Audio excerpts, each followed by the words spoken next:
2022년 5월 12일 목요일 오전 2시 40분이었다. 서울 은평구 불광동 인근 산등성이에서 정체 모를 불빛 수십 개가 목격됐다. 목격자는 야간 조깅을 즐기던 30대 남성이었다.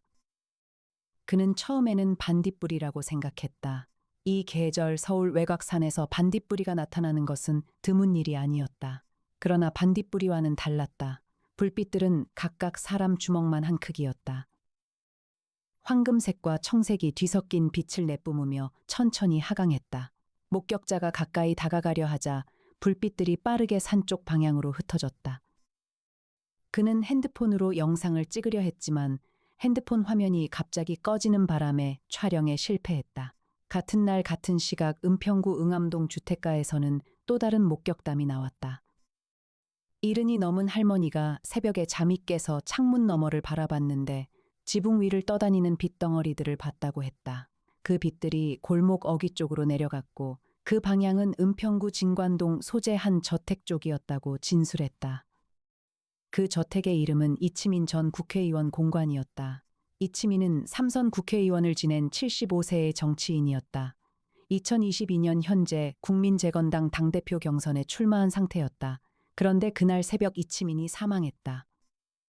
쌓이는 신부전이었다. 공식 발표는 다음 날 오전에 나왔다. 그런데 이틀 뒤 이치민은 경선 유세 현장에 나타났다. 2022년 5월 14일 토요일 오전 10시였다. 서울 마포구 합정동 고급 오피스 빌딩 50층 강력탐정사무소에 나정희가 핸드폰을 들고 들어왔다. 탐정님, 이것 좀 보세요. 소파에 앉아 한강 방향을 바라보던 강혁이 고개를 돌렸다. 키 185cm에 몸무게 75kg의 다부진 체형이었다. 검게 그을린 얼굴에 짧게 깎은 머리를 하고 있었고 오른쪽 눈썹을 가로지르는 옅은 흰색 흉터가 선명했다. 2022년 현재 42살이었다. 1980년 서울 영등포구에서 태어나 서울지방경찰청 강력계에서 16년간 베테랑 형사로 일하다가 총경 계급으로 스스로 사직서를 제출하고 탐정사무소를 열었다. 아버지가 남긴 유산 덕분에 금전 걱정이 없었지만 그가 탐정 일을 하는 것은 돈 때문이 아니었다. 나정희가 내민 핸드폰에는 뉴스 기사 화면이 떠 있었다. 기사 제목은 이랬다. 이치민 전 국회의원 신부전 사망 발표 사흘 만에 유세 현장 건강한 모습으로 등장. 오보였나? 강혁이 화면을 들여다봤다. 기사 본문에는 의혹이 빼곡했다. 이치민의 공관 측이 이치민의 사망 사실을 이틀 동안 숨겼다는 주장이 있었다. 그러나 이틀 만에 멀쩡히 건강한 모습으로 나타난 이치민을 두고 의료계 일각에서는 오진 가능성을 제기했다. 그러나 사망을 선고했던 주치의는 진단서에 서명한 것이 분명하다고 주장했다. 그리고 그 주치의는 기사가 나온 날 아침에 자택 계단에서 넘어져 뇌를 다쳐 중환자실에 입원했다. 강혁이 나정희를 봤다. 의뢰인이 있어요. 나정희가 고개를 끄덕였다. 오늘 오후에 오기로 했어요. 이치민 씨 손자 이준서 씨가 연락해 왔어요. 이해나는 그날 아침 일찍 사무소에 출근해서 세종에게 이치민 전 국회의원 관련 공개 데이터를 수집하라고 명령해 두었다. 1998년생으로 올해 24살이었다. 국립과학수사연구원 법화학과에서 3년간 근무하다가 강혁이 직접 스카우트했다. 훤칠한 키에 동그란 금속태 안경을 쓰고 머리를 단정하게 뒤로 묶은 외모였다. 어떤 상황에서도 표정이 흔들리지 않는 극도의 차분함과 이성적인 태도를 유지하는 것으로 유명했다. 부검실에서도 태연히 김밥을 먹을 수 있었고 본인은 이를 직업의식이 아니라 저혈당 예방을 위한 실용적인 행동이라고 진지하게 설명했다. 차량 운전 실력과 각종 첨단 장비 조작 능력 모두 최고 수준이었다. 맥가이버 수준이라는 평을 들었다. 강혁을 부를 때는 항상 탐정님이라는 호칭을 사용했으며 그를 향한 마음을 한 번도 표면에 드러낸 적이 없었다. 세종이 20분 만에 기초 분석 결과를 냈다. 이해나가 화면을 들여다보며 송태풍에게 말했다. 박사님, 이것 좀 보세요. 송태풍은 43살이었다. 의학 박사이자 범죄학 전공자로 사무소의 수석 연구원이었다. 현장 감식과 법의학 분석, 그리고 암호 해독까지 광범위한 전문성을 갖추고 있었다. 그가 이해나 옆으로 와서 화면을 봤다. 세종이 출력한 내용은 다음과 같았다. 이치민 전 국회의원, 1947년생. 현재 75세. 5월 12일 새벽 2시 58분 자택 공관에서 신부전으로 사망진단 받음. 주치의 서명 있는 사망진단서 존재. 이후 공식 발표 없이 이틀간 공관 봉쇄. 5월 14일 오전 9시 강남구 코엑스 경선 유세 현장에 본인 직접 등장. 현재 의료계 및 언론에서 오진 의혹 제기 중. 주치의 김상기 씨는 5월 14일 오전 자택 계단에서 낙상하여 현재 분당 서울대학교병원 중환자실에 입원 중. 송태풍이 말했다. 주치의가 사망진단서에 서명하고 이틀 뒤에 사고를 당한 거잖아요. 이해나가 말했다. 우연이라고 보기 어려운 타이밍이에요. 강혁이 실험실 쪽으로 걸어오며 말했다. 오늘 오후 의뢰인 오기 전에 이치민 씨 경력 전부 정리해둬요. 이해나가 이미 타이핑하고 있었다. 오후 2시에 엘리베이터 문이 열렸다. 의뢰인은 이준서였다. 27살의 젊은 남성이었다. 키가 작고 안경을 쓴 단정한 인상이었다. 유명 사립대학교 의과대학원 2년차라고 나정희에게 말했다. 얼굴은 창백했고 눈아래가 부어 있었다. 이틀째 제대로 자지 못한 사람의 얼굴이었다. 강혁이 맞은편 소파를 가리켰다. 앉아요. 이준서가 소파에 앉으면서 가방에서 봉투 하나를 꺼냈다. 저 이게 의뢰드리는 이유예요. 먼저 이것부터 봐주세요. 봉투 안에는 종이 2장이 들어있었다. 강혁이 꺼내서 봤다. 이해나가 옆에서 함께 읽었다. 첫 번째 종이는 사망진단서였다. 이치민의 이름이 적혀 있었다. 5월 12일 새벽 2시 58분 사망, 사인 신부전, 주치의 김상기의 서명과 의사 면허번호가 기재되어 있었다. 두 번째 종이는 손으로 쓴 메모였다. 글씨는 작고 촘촘했다. 이준서가 말했다. 그게 할아버지 주치의 선생님이 제게 직접 건네주신 메모예요. 사고 나기 전날 밤에요. 강혁이 메모를 읽었다. 내용은 다음과 같았다. 이준서 씨, 분명히 이치민 선생님이 돌아가신 것을 확인했습니다. 맥박 없음, 동공 반응 없음, 신체 기온 저하 모두 확인했습니다. 그런데 지금 선생님이 살아 있습니다. 나는 이 일을 설명할 방법을 모릅니다. 그러나 더 무서운 것은 그날 밤 공관 안에 낯선 남자가 있었다는 것입니다. 그 남자는 내가 사망진단서를 작성하는 동안 안쪽 방에서 무언가를 하고 있었습니다. 나는 그 남자가 무슨 일을 했는지 모릅니다. 그러나 그 뒤로 선생님이 살아 있습니다. 이 메모를 읽는 사람이 진실을 밝혀주길 바랍니다. 강혁이 메모를 2번 읽었다. 이해나가 세종에게 메모 이미지를 전송했다. 세종이 필적 분석과 잉크 성분 분석을 시작했다. 이준서가 말했다. 할아버지 공관 사람들은 저한테 아무 말도 안 해요. 오진이라고만 해요. 근데 저는 주치의 선생님 말을 믿어요. 선생님은 20년 동안 할아버지 주치의였어요. 그런 분이 사망진단서를 잘못 쓸 이유가 없어요. 강혁이 이준서를 봤다. 그날 밤 공관에 누가 있었어요. 이준서가 말했다. 저는 그날 지방에 있었어요. 공관에는 할아버지 정치보좌관 오세진 씨와 공관 관리 직원들이 있었어요. 그리고 낯선 남자 한 명이 있었다는 거예요. 낯선 남자에 대해 아는 게 있어요. 이준서가 고개를 저었다. 아무것도요. 오세진 씨는 그날 밤 그 남자를 공관 안에 들인 것도 부정하고 있어요. 그런데 주치의 선생님은 분명히 봤다고 했고요. 강혁이 말했다. 수임할게요. 이준서가 돌아간 뒤 강혁과 이해나와 송태풍이 실험실 한쪽 테이블에 모였다. 나정희가 커피를 가져왔다. 이해나가 세종의 분석 결과를 펼쳤다. 메모 필적은 진필로 확인됐어요. 최근 2주 이내 작성된 것이고 잉크 성분도 병원에서 주로 사용하는 유성 볼펜과 일치해요. 송태풍이 말했다. 그러면 메모 자체는 위조가 아니에요. 맞아요. 그리고 탐정님, 이것도 봐야 해요. 이치민 씨 이번 경선에서 탈당 위기에 처해 있었어요. 당내 반이치민 세력이 경선 직전에 대규모 공세를 시작했거든요. 강혁이 말했다. 이치민이 죽으면 당은 어떻게 돼요? 이해나가 말했다. 당 주도권이 반이치민 세력으로 넘어가요. 이치민이 살아서 경선을 완주하면 자신의 세력이 유지되고요. 강혁이 말했다. 죽음을 숨길 이유가 있었던 거네요. 이해나가 고개를 끄덕였다. 이틀 동안 사망을 숨기고 그 사이 무언가를 해서 이치민이 다시 살아 움직이게 만들었다는 거예요. 송태풍이 낮게 말했다. 의학적으로 사망 확인 이후 이틀 만에 살아있는 상태로 복귀한다는 것은 불가능해요. 냉동 보존도 아닌 상태에서는요. 강혁이 창가 쪽으로 걸어가며 말했다. 낯선 남자가 뭔가를 했어요. 사무소 안이 조용해졌다. 이해나가 말했다.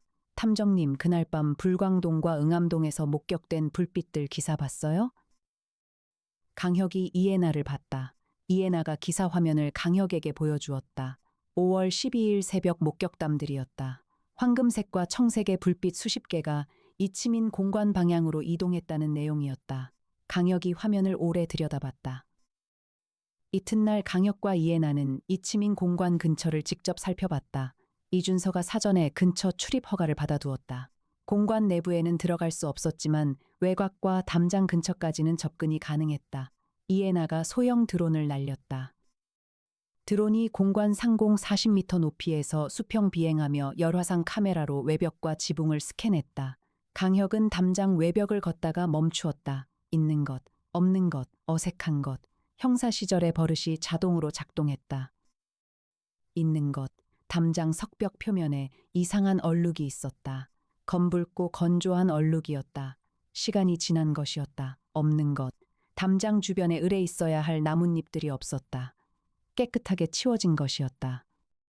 어색한 것, 담장 근처 땅바닥에 작은 구멍들이 여럿 있었다. 지름 2cm 정도의 구멍들이 일정한 간격으로 배열되어 있었다. 이해나가 드론을 회수하면서 말했다. 탐정님 지붕 위에 무언가가 타고 지나간 흔적이 있어요. 열화상 카메라로 보면 지붕 표면 일부 구역 온도가 주변보다 낮아요. 뭔가 얼어붙었다는 거예요. 이해나가 고개를 끄덕였다.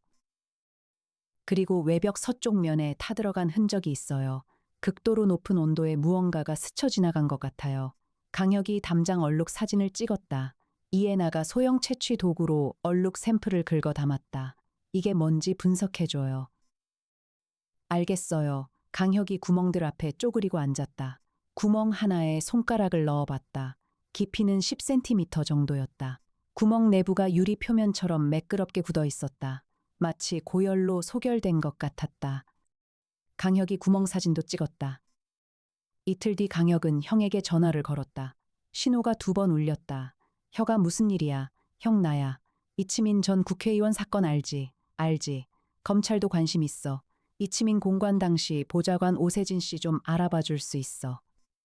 강민혁이 잠시 침묵했다가 말했다. 이치민 쪽 의뢰를 받았어. 손자한테. 강민혁이 낮게 말했다. 조심해 혀가. 이치민 관련 움직임은 지금 여러 방면에서 주시하고 있어. 강혁이 말했다. 알아. 그래서 네가 필요해. 강민혁이 잠시 뒤 말했다. 오세진, 이치민 수석 보좌관 22년, 충성도 최고 수준. 이치민 재산 관리도 함께 했어. 그리고 뒷조사 결과 최근에 이상한 거래가 있었어. 무슨 거래? 2022년 3월에 오세진 명의로 인출된 현금이 5억 원이야. 수취인 없음. 현금 인출. 강혁이 말했다. 감사해 형. 전화를 끊었다. 강혁이 이해나를 봤다. 이해나가 노트북 앞에서 말했다. 탐정님 그것 말고도요. 오세진 씨 동선 추적해봤는데 3월부터 이달 초까지 서울 외곽 지역 여러 곳을 돌아다닌 흔적이 SNS에 있어요. 특이한 게 그 방문 지역들이 전부 오래된 묘지나 납골당 근처예요. 강혁이 멈추었다. 이해나가 말했다. 그리고 방문 장소 중에 경기도 파주에 있는 한 폐묘역이 포함되어 있어요. 그날 오후 강혁과 이해나는 무인 승용차를 타고 경기도 파주로 향했다. 이해나가 보조 운전석에서 경로를 안내했다. 1시간 40분이 걸렸다.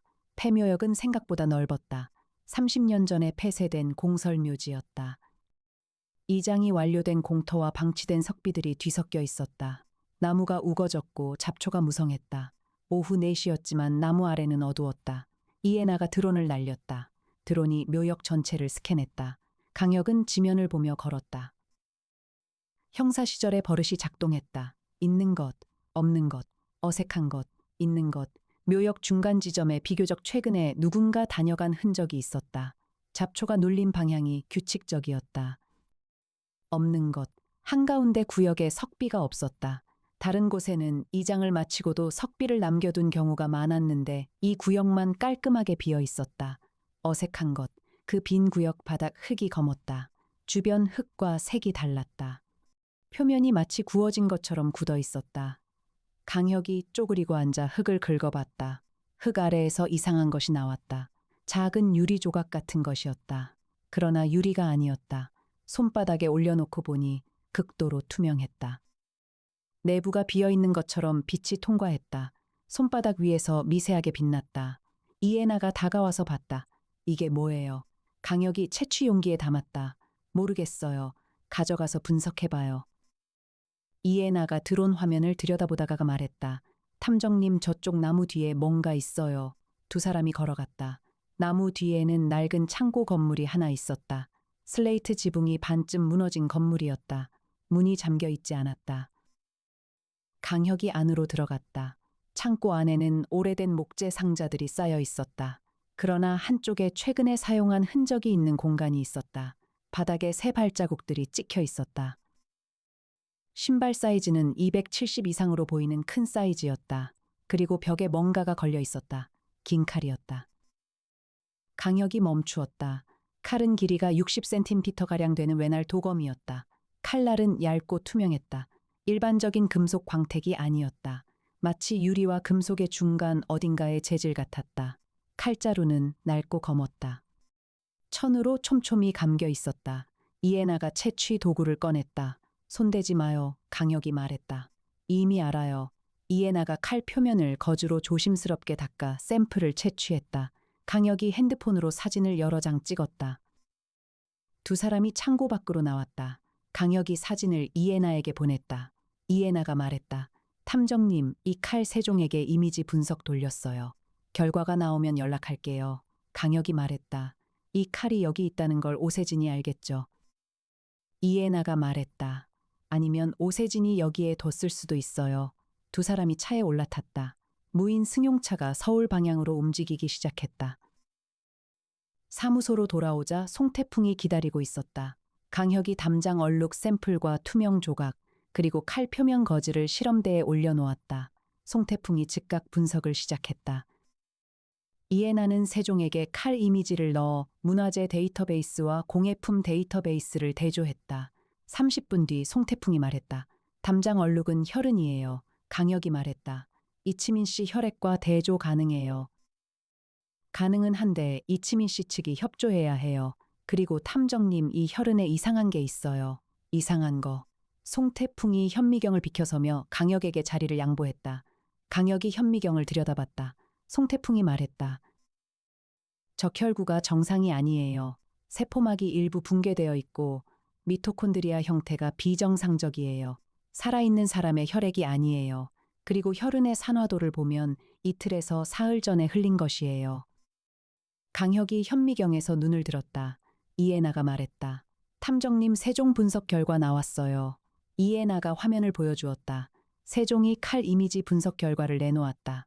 데이터베이스에서 유사 유물이 검색되었다. 조선시대 이전 무속 의뢰에 사용된 제2용 도검의 하나로 초혼검이라는 명칭이 부여된 유물과 형태가 거의 일치했다. 초혼검은 망자의 혼을 불러내는 무속 의뢰에서 사용되는 것으로 기록에 나오는 유물이었다. 그러나 실물이 현존한다는 공식 기록은 없었다. 강혁이 화면을 한동안 봤다. 2022년 5월 18일 수요일 저녁 8시였다. 뉴스 속보가 났다.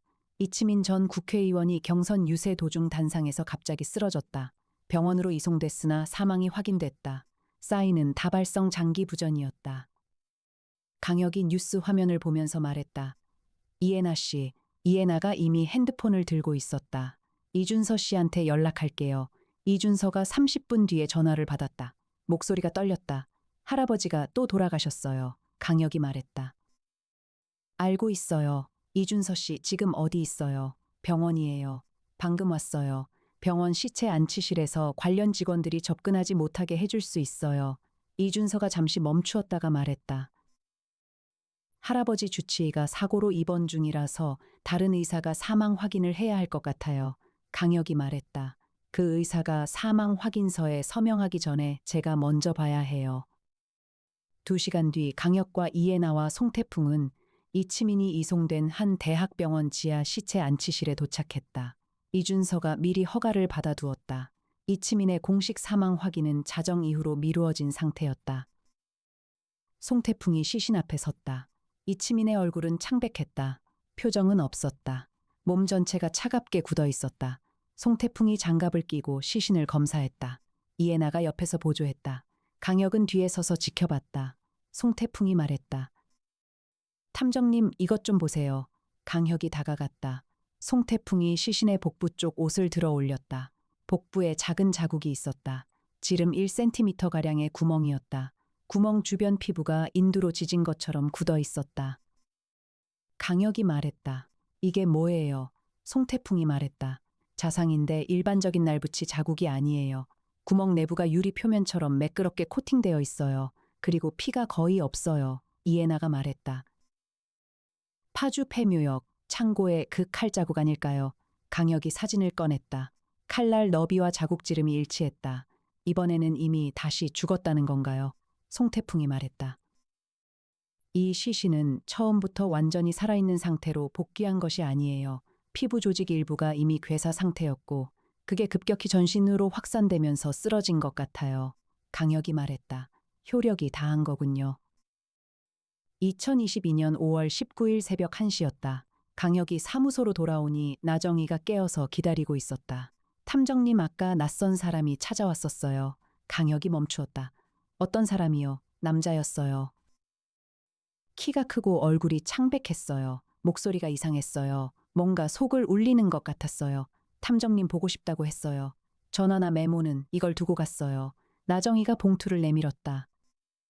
봉투 겉면에는 수기로 강혁에게 라고만 적혀 있었다. 글씨가 비정상적으로 굵고 눌려 있었다. 강혁이 장갑을 끼고 봉투를 열었다. 종이 한 장이었다. 내용은 짧았다. 나는 이 검을 30년 이상 지켜왔습니다.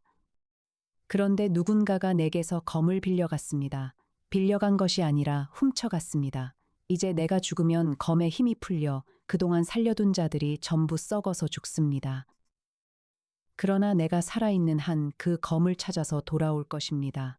이미 돌아왔습니다. 탐정은 나를 막을 수 없습니다. 이것은 경고입니다. 강혁이 편지를 한 번 더 읽었다. 이해나가 말했다. 파주 창고에서 칼이 없어진 것을 알고 있어요. 우리가 건드린 게 아니에요. 우리가 다녀온 뒤 다른 사람이 먼저 가져간 거예요. 강혁이 말했다. 아니면 처음부터 창고에 있던 것이 아니었을 수도 있어요. 이해나의 눈이 커졌다. 강혁이 말했다. 그 남자가 칼을 가지고 있는 거예요. 그리고 그 남자가 오세진에게 칼을 빌려줬던 거고요. 이튿날 아침 강혁이 오세진에게 직접 연락했다. 이준서를 통해 번호를 받았다. 오세진은 처음에 거절했다. 강혁이 말했다. 오세진 씨, 지금 이치민 씨가 2번 돌아가셨어요. 그리고 그 이유를 저는 알고 있어요. 오세진 씨가 먼저 이야기하지 않으면 검찰이 먼저 이야기를 들으러 올 거예요. 전화 너머로 긴 침묵이 흘렀다. 오세진이 말했다. 만날게요. 3시간 뒤 오세진이 사무소에 왔다. 50대 중반의 남성이었다. 인상이 날카롭고 피로해 보였다. 강혁이 맞은편 소파에 앉히고 이해나가 녹음기를 켰다. 오세진이 먼저 말했다. 저는 이치민 선생님을 22년 동안 보좌했어요. 이번 경선이 마지막 기회였어요.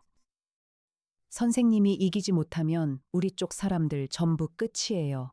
그래서 강혁이 말했다. 그 남자를 고용했군요. 오세진의 눈이 내려갔다. 2년 전부터 소문을 들었어요. 죽은 사람을 살려낼 수 있는 사람이 있다고요. 처음에는 믿지 않았어요. 그런데 실제로 죽었다가 살아난 사람을 봤어요. 지방 쪽 분이었는데 완전히 사망 진단을 받았다가 이틀 뒤에 멀쩡히 일어났어요. 그분 주변에 그 남자가 있었어요. 그 남자 이름이 뭐예요? 오세진이 말했다. 저도 몰라요. 이름을 묻지 말라고 했어요. 그냥 선생님이라고 부르라고 했어요. 강혁이 말했다. 5억 원을 낸 거군요. 오세진이 고개를 끄덕였다. 선생님이 2월에 쓰러진 적이 있었어요. 병원에서 심장에 문제가 있다고 했어요. 언제 다시 쓰러질지 모른다고요. 5월 경선 전에 안 된다는 생각뿐이었어요. 이해나가 말했다. 그 남자가 5월 12일 새벽에 공관에 있었던 거예요. 오세진이 말했다. 이치민 선생님이 새벽에 쓰러지셨어요. 주치의 선생님이 와서 사망진단서를 썼어요. 저는 바로 그 남자에게 연락했어요. 2시간 만에 왔어요. 그리고 방에서 무언가를 했어요. 저는 들어가지 않았어요. 강혁이 말했다. 그 뒤에 이치민 씨가 살아 있었고요. 오세진이 말했다. 그렇게 됐어요. 강혁이 물었다. 그 남자 연락처 있어요. 오세진이 핸드폰을 꺼냈다. 번호 하나를 보여주었다. 강혁이 강민혁에게 전화했다. 형 번호 하나 추적해 줄 수 있어. 강민혁이 잠시 말이 없었다가 말했다. 이치민 사건이 점점 이상해지고 있어. 검찰도 주목하고 있어. 네가 뭔가 잡고 있으면 나한테 먼저 알려줘. 알겠어. 강혁이 번호를 문자로 보냈다. 2시간 뒤 강민혁이 결과를 보내왔다. 번호는 2015년에 개통된 선불 심카드였다. 기지국 위치를 추적하면 최근 한 달간 서울 외곽과 경기도 북부 지역을 이동한 기록이 있었다. 가장 최근 위치는 서울 은평구 진관동이었다. 강혁이 이해나를 봤다. 이치민 공관 근처에요. 이해나가 고개를 끄덕였다. 그 남자 아직 그 근처에 있어요. 강혁과 이해나는 그날 저녁 진관동으로 향했다. 이해나가 운전을 맡았다. 강혁은 조수석에서 핸드폰으로 지도를 봤다. 세종이 기지국 추적 결과를 실시간으로 이해나의 태블릿에 뿌려주었다. 신호가 이치민 공관에서 200m 떨어진 골목 쪽에서 잡혔다. 이해나가 차를 세웠다. 2사람이 내렸다. 밤 9시였다. 골목은 좁고 어두웠다. 강혁이 앞장섰다. 이해나가 뒤따랐다. 골목을 돌자 낡은 2층 단독주택이 나왔다. 불빛이 2층에서 새어나왔다. 강혁이 초인종을 눌렀다. 반응이 없었다. 강혁이 문을 두드렸다. 안에서 발소리가 들렸다. 천천히 계단을 내려오는 발소리였다. 소리가 매우 느렸다. 문이 열렸다. 남자가 서 있었다. 강혁이 멈추었다. 키가 190cm는 되어 보였다. 몸이 극도로 야위어 있었다. 피부가 창백하다 못해 회색빛을 띠었다. 눈은 크고 깊었으며 초점이 일반인과 달랐다. 마치 먼 곳을 보는 것 같은 눈이었다. 나이를 짐작하기 어려웠다. 50대인지 70대인지 구분이 안 됐다. 남자가 강혁을 봤다. 왔군요. 목소리가 낮고 깊었다. 공명이 있었다. 강혁이 말했다. 얘기 좀 하죠. 남자가 문을 더 열었다. 남자의 이름은 알 수 없었다. 그는 자신을 검직이라고만 소개했다. 검을 지키는 사람이라는 의미라고 했다. 거실은 지저분했다. 낡은 나무 가구들이 가득했다. 냄새가 났다. 진한 향 냄새와 또 다른 냄새가 뒤섞여 있었다. 강혁은 그 또 다른 냄새를 알고 있었다. 형사 시절 시체 안치실에서 맡던 냄새였다. 남자가 의자에 앉았다. 강혁과 이해나가 맞은편에 앉았다. 남자가 먼저 말했다. 오래전부터 이 일을 해왔어요. 얼마나 됐어요. 남자가 잠시 생각하다가 말했다. 40년쯤 됐어요. 강혁이 말했다. 검이 필요한 이유가 뭐예요? 남자가 손을 들어 자신의 가슴 쪽을 가리켰다. 검은 혼을 모아주는 도구예요. 이 세상에는 아직 제자리를 찾지 못한 혼들이 떠돌아요. 그걸 특별히 볼 수 있는 눈이 있는 사람이 있어요. 나처럼요. 검은 그 혼들을 불러 모아서 죽은 몸 안에 다시 집어넣는 역할을 해요. 강혁이 말했다.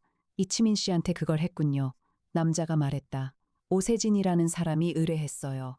강혁이 물었다. 이치민 씨 외에도 그렇게 살린 사람이 있어요. 남자가 말했다. 여러 명이에요. 강혁이 멈추었다. 이해나가 낮게 물었다. 그 사람들 지금 어떻게 됐어요? 남자가 강혁과 이해나를 번갈아 봤다. 이치민처럼 됐어요. 검이 없어지면 다시 죽어요. 검이 있어도 몸이 버티는데 한계가 있어요. 이치민은 2주를 버텼어요. 어떤 사람은 한 달을 버티기도 했어요. 강혁이 말했다. 그런데 오세진이 아무한테도 그 사실을 말하지 않은 거군요. 남자가 말했다. 나는 경고했어요. 그래도 한다고 했어요. 이해나가 말했다. 이치민 씨 외에 지금 살아있는 상태로 돌아다니는 사람이 더 있어요. 남자가 고개를 끄덕였다. 3명이 더 있어요. 강혁이 말했다. 이름을 알아야 해요. 남자가 한동안 강혁을 봤다. 그 눈이 강혁을 꿰뚫는 것 같았다. 남자가 말했다. 당신은 눈이 있어요. 강혁이 멈추었다. 남자가 말했다. 이것을 볼 수 있는 눈이요. 태어날 때부터 가지고 있어요. 살면서 경찰 일을 하면서 더 날카로워졌겠죠. 이해나가 강혁을 봤다. 강혁이 말했다. 이름을 먼저 주세요. 남자가 잠시 말이 없다가 종이 한 장을 들고 왔다. 손글씨로 새 이름이 적혀 있었다. 강혁이 그 종이를 이해나에게 건넸다. 이해나가 즉각 세종에게 전송했다. 새 이름이었다. 첫 번째 이름은 국민재건당 정책위의장 박재홍이었다. 57세, 강원도 속초 출신, 이치민과 같은 당. 두 번째 이름은 법무법인 한성 대표 변호사 최규원이었다. 62세, 서울 서초구 거주. 세 번째 이름은 전 금융감독원 국장 임창수였다. 65세, 서울 성북구 거주. 세종이 20분 만에 새 인물 관련 최근 동향을 뽑아냈다. 이해나가 화면을 들여다봤다. 이해나가 말했다. 탐정님 세 사람 모두 최근 사망 기록이 있어요. 세 건 모두. 네. 박재홍 씨는 2022년 3월 3일에 심근경색으로 사망 진단. 그러나 3월 7일에 공식 석상에 등장. 최규원 씨는 2022년 3월 20일에 뇌졸중으로 사망 진단. 사흘 뒤 법원 변론 기일에 출석. 임창수 씨는 2022년 4월 15일에 폐렴으로 사망 진단. 닷새 뒤 골프 라운딩 중. 강혁이 말했다. 그러면 지금 이 세 사람은? 이해나가 조용히 말했다. 살아있는 것처럼 돌아다니고 있지만 이치민 씨처럼 시간이 지나면 강혁이 남자를 봤다. 이 사람들 지금 얼마나 남았어요? 남자가 말했다. 박재홍은 2달 이상 됐어요. 이제 열흘이 넘기 힘들 거예요. 최규원은 2달, 임창수는 1달 보름. 강혁이 말했다. 가족들은 몰라요. 남자가 말했다. 몰라요. 아마 오세진처럼 주변에 가까운 사람 한두 명만 알고 있겠죠. 이해나가 강혁 쪽을 봤다. 탐정님, 이건 단순 사기가 아니에요. 강혁이 말했다. 알아요. 강혁이 사무소로 돌아와 강민혁에게 다시 전화했다. 형, 긴급하게 확인해야 해. 강민혁이 말했다. 말해. 박재홍 정책위의장, 최규원 변호사, 임창수 전 금감원, 국장 이 세 사람 사망 진단서 발급 기록이 있는지 확인해줘. 그리고 오세진 씨 거래 내역 더 있어. 5억 원 말고도 박재홍 씨 주변에서도 비슷한 현금 거래가 있을 거야. 강민혁이 낮게 말했다. 혁아, 이거 커질 것 같은데. 알아. 지금 세 사람이 시한부 상태야.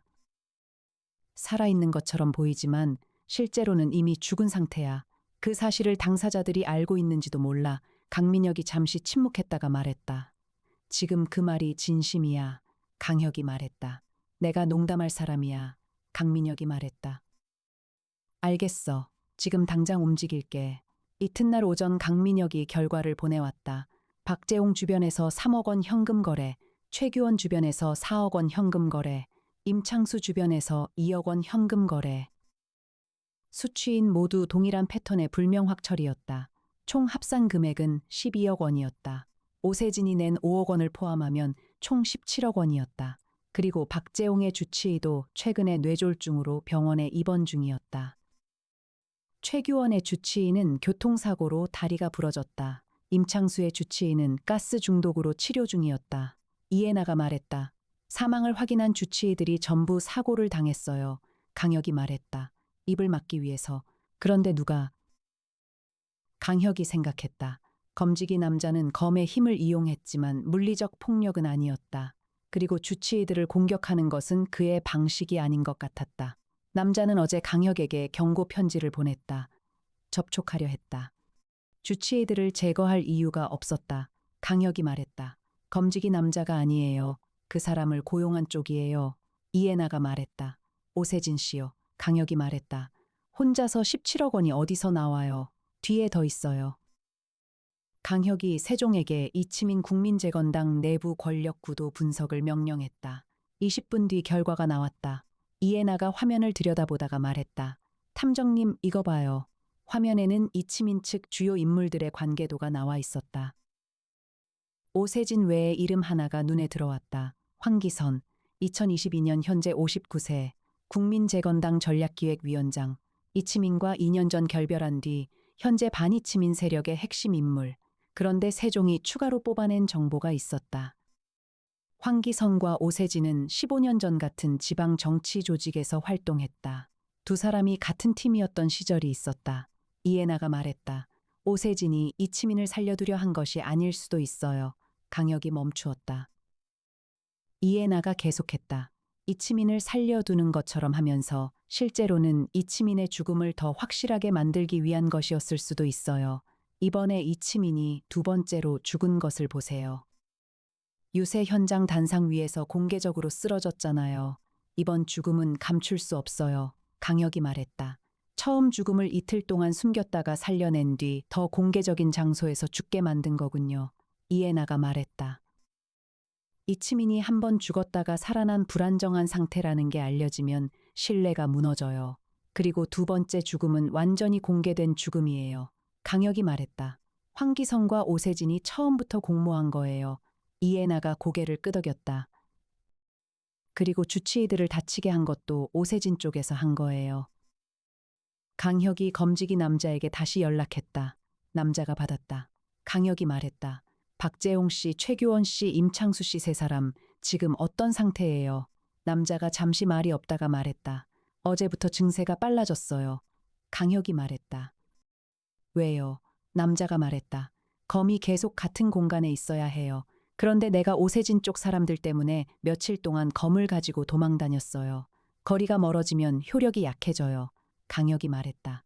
지금 검 어디 있어요? 남자가 말했다. 나한테 있어요. 강혁이 말했다. 세 사람을 살릴 방법이 있어요. 남자가 말했다. 없어요. 한번 효력이 약해진 뒤에는 다시 되돌리는 방법이 없어요. 자연적인 죽음보다 빠르게 올 거예요. 강혁이 말했다. 가족들한테는 남자가 말했다. 탐정이 이야기해주는 게 낫겠죠. 강혁이 전화를 끊었다. 이해나가 말했다. 탐정님, 이건 살인이에요. 강혁이 말했다. 알아요. 법적 구성 요건으로 따지면 이건 형사 고발이 가능해요. 오세진과 황기선이 검지기 남자를 이용해서 이치민을 비롯한 여러 사람의 죽음을 조작했어요. 주치의들에게 물리적 위해를 가한 것도 포함이에요. 강혁이 강민혁에게 문자를 보냈다. 형 내일 아침에 봐야 해. 오세진과 황기선 동시 구속 청구 준비해줘. 그날 밤이었다.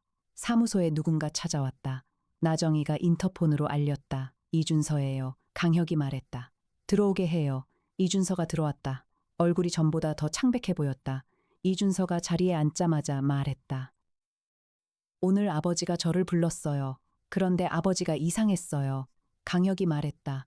이상한 게 어떤 거예요? 이준서가 말했다. 저희 아버지는 2년 전에 교통사고로 돌아가셨어요. 그런데 오늘 저한테 전화가 왔어요. 아버지 목소리로 집에 오라고. 강혁이 멈추었다. 이해나가 말했다. 전화를 받았어요.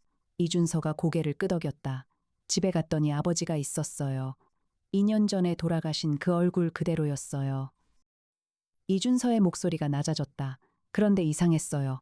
눈이 이상했어요. 초점이 없는 것 같았어요. 그리고 피부가 정상이 아니었어요. 강혁이 말했다. 아버지 지금 어디 있어요? 이준서가 말했다. 집이요. 저는 너무 무서워서 나왔어요. 그분이 진짜 아버지인지 아닌지 모르겠어요. 강혁이 이해나를 봤다. 이해나가 이미 코트를 짚고 있었다. 이준서의 자택은 서울 종로구 부암동이었다. 강혁과 이해나와 이준서가 무인 승용차를 타고 20분 만에 도착했다. 주택 전등이 켜져 있었다. 강혁이 앞장서서 현관문으로 갔다. 현관문을 두드렸다. 안에서 발소리가 났다. 느린 발소리였다. 문이 열렸다. 50대 남성이 서 있었다. 얼굴은 창백했다. 눈에 초점이 이상했다. 강혁이 그 얼굴을 봤다. 형사 시절부터 쌓아온 직관이 즉각 반응했다. 살아있는 사람의 눈이 아니었다. 그러나 걸어다녔다. 말을 했다. 이준서라는 이름을 불렀다. 이준서가 강혁 뒤에서 떨고 있었다. 이준서가 작게 말했다. 아버지, 그 남자가 이준서를 봤다 왔냐? 강혁이 그 남자 앞에 섰다. 이준서 씨 아버지 언제부터 여기 계셨어요? 남자가 강혁을 봤다. 오래됐어. 강혁이 말했다. 2년이요. 남자가 말했다. 잘 알겠네. 강혁이 말했다. 이준서 씨 아버지 이분이 언제부터 여기 있었는지 알아요. 이준서가 말했다. 모르는데요. 강혁이 남자를 다시 봤다. 그리고 그 순간이었다. 강혁의 눈에 무언가가 들어왔다. 남자의 손목, 피부 아래에서 청색과 황금색 빛이 미세하게 움직이고 있었다. 살아있게 하는 힘이었다. 그리고 동시에 강혁은 다른 것을 알아챘다. 이준서의 할아버지 이치민이 죽은 것, 세 사람이 죽어가고 있는 것, 그리고 이준서의 아버지가 2년 전부터 여기 있었다는 것. 강혁이 핸드폰으로 검지기 남자에게 전화했다. 이준서의 아버지 이재현 씨, 이분도 당신이 살린 거예요. 전화 너머에서 긴 침묵이 흘렀다. 그리고 남자가 말했다. 맞아요. 2년 전이에요. 그것은 의뢰를 받지 않았어요. 내가 먼저 한 거예요. 강혁이 말했다. 왜요? 이재현 씨가 교통사고로 죽었을 때 그 옆에 제가 있었어요. 이재현 씨는 내가 아는 사람이었어요. 그래서 내가 먼저 살린 거예요. 강혁이 말했다. 돈을 받지 않고요. 남자가 말했다. 그 사람은 내 과거에 신세를 진 사람이에요. 강혁이 말했다. 그러면 이재현 씨는 지금 얼마나 남았어요? 남자가 잠시 말이 없다가 말했다. 2달 이상 됐어요. 이제 며칠 안 남았어요. 강혁이 전화를 끊고 이준서를 봤다. 이준서가 아버지의 얼굴을 바라보고 있었다. 이준서가 낮은 소리로 말했다. 이분이 진짜 아버지예요. 강혁이 말했다. 그래요. 이준서가 아버지의 손을 잡았다. 아버지 손이 차가웠다. 이튿날 아침 강혁이 검지기 남자를 다시 만났다. 사무소에서 만났다. 남자가 소파에 앉았다. 낮의 빛 속에서 보니 어제보다 더 야위어 보였다. 피부색이 더 나빠 보였다. 강혁이 말했다. 당신도 이재현 씨처럼 한 번 죽은 사람이에요. 남자가 강혁을 봤다. 강혁이 말했다. 처음부터 이상했어요. 피부색, 눈 그리고 목소리. 살아있는 사람의 것이 아니에요. 그리고 사무소 나정이가 당신 목소리가 속을 울리는 것 같다고 했어요. 남자가 말했다. 틀리지 않아요. 이해나가 조용히 물었다. 그러면 언제부터요? 남자가 말했다. 30년 전이에요. 강혁이 말했다. 당신이 처음 검을 쓴 게 자기 자신한테 쓴 거군요. 남자가 고개를 끄덕였다. 30년 전에 내가 먼저 죽었어요. 그때 이 검을 발견했어요. 어떻게 써야 하는지도 그때 알게 됐어요. 그리고 나는 나 자신에게 먼저 썼어요. 이해나가 말했다. 그러면 당신도, 남자가 말했다. 나도 시간이 있어요. 그 시간이 얼마인지는 모르지만 내가 아직 살아있는 것은 검이 나한테 있기 때문이에요. 강혁이 말했다. 검을 빼앗기면 당신도 죽는 거군요. 남자가 말했다. 그래요. 이해나가 말했다. 오세진 쪽 사람들이 당신에게서 검을 빼앗으려 한 이유가 그거예요. 당신이 죽으면 이치민을 비롯한 모든 사람이 썩어서 죽고 당신만 입을 다물면 아무것도 남지 않아요. 남자가 말했다. 그래서 도망 다녔어요. 강혁이 말했다. 그 과정에서 이재현 씨에게도 영향이 간 거고요. 남자가 고개를 끄덕였다. 강혁이 말했다. 이재현 씨와 이준서 씨한테 말해야 해요. 남자가 말했다. 알아요. 2022년 5월 21일이었다. 강민혁이 이끄는 검찰 수사팀이 오세진과 황기선을 동시에 긴급 체포했다. 혐의는 특수상해와 업무방해 그리고 사기 등이었다. 주치의들을 다치게 한 것이 특수상해에 해당했다. 이치민의 사망을 조작하여 정치적 이득을 도모한 것이 사기와 업무방해에 해당했다. 구속영장이 이튿날 발부됐다. 강민혁이 강혁에게 전화했다. 혀가 검지기 남자는 어떻게 할 거야? 강혁이 말했다. 법적으로 어떻게 할 수 없어.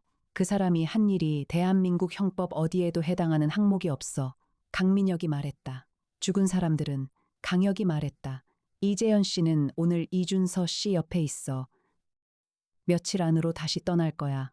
이준서 씨도 알아. 강민혁이 한동안 말이 없었다. 그리고 말했다. 고생했어, 혀가. 강혁이 말했다. 형도. 전화를 끊었다. 2022년 5월 24일이었다. 이재현은 새벽에 아들 이준서의 집에서 다시 움직임을 멈추었다. 이준서가 그것을 발견한 것은 아침 6시였다. 이준서가 강혁에게 전화했다. 아버지가 가셨어요. 강혁이 말했다. 옆에 있을게요. 이준서가 말했다. 아니에요. 괜찮아요. 이준서의 목소리가 흔들리지 않았다. 이준서가 말했다. 며칠 동안 아버지랑 많이 얘기했어요. 아버지가 돌아가시기 전에 저한테 못하셨던 말들을 다 해주셨어요. 저도 했고요. 강혁이 말했다. 다행이에요. 이준서가 말했다. 탐정님 한 가지 물어봐도 돼요. 강혁이 말했다. 말해봐요. 이준서가 말했다. 이건 좋은 일이었을까요? 아버지를 2년 더 살아있게 한 게요. 강혁이 한동안 말이 없었다. 그리고 말했다. 그 질문에 답할 수 있는 사람은 이 세상에 없어요. 그렇지만 이준서 씨가 아버지랑 마지막 시간을 보낸 것은 진짜예요. 이준서가 잠시 말이 없었다. 그리고 말했다. 감사해요. 전화가 끊겼다. 2022년 5월 말이었다. 강역 탐정사무소에 오후 햇빛이 가득 들어왔다. 이해나가 실험실 정리를 하며 세종에게 새 데이터를 입력했다. 송태풍이 현미경 앞에서 새 샘플을 들여다봤다. 나정희가 커피향을 퍼뜨렸다. 강혁이 창가 소파에 앉아 한강 방향을 바라봤다. 이해나가 커피를 가져다 주며 말했다. 탐정님, 이번 사건 어떠셨어요? 강혁이 커피를 받으며 말했다. 죽음을 다시 불러오는 것이 가능하다면 죽음에 대한 생각이 달라져야 할 것 같아요. 이해나가 말했다. 이재현 씨 경우는 좋았어요. 이준서 씨도요. 강혁이 말했다. 하지만 이치민 씨처럼 정치적으로 이용하면 이해나가 말했다. 도구가 되는 거죠. 강혁이 말했다. 어떤 능력이든 쓰는 사람에 따라 달라지죠. 이해나가 잠시 강혁을 봤다. 그리고 말했다. 탐정님 남자가 탐정님에게 눈이 있다고 했어요. 탐정님이 그것들을 볼 수 있다고요. 강혁이 이해나를 봤다. 이해나가 말했다. 그게 사실인 것 같아요. 강혁이 말했다. 왜요? 이해나가 말했다. 탐정님이 그동안 잡아온 사건들 보면 다른 사람이 보지 못하는 걸 보셨잖아요. 강혁이 잠시 이해나를 봤다. 그리고 말했다. 그건 그냥 경험이에요. 이해나가 말했다. 아닐 수도 있어요. 두 사람이 한강 쪽을 함께 바라봤다. 서울의 2022년 5월 오후가 한강 위에서 빛났다. 그리고 며칠 뒤 새 의뢰가 들어왔다. 나정희가 강혁에게 파일을 들고 왔다. 탐정님 경기도 어떤 산속에서 아무도 없는데 노래소리가 들린다는 분이에요. 강혁이 파일을 받았다. 이해나가 이미 코트를 들고 있었다. 강혁 탐정사무소의 2022년이 그렇게 이어졌다.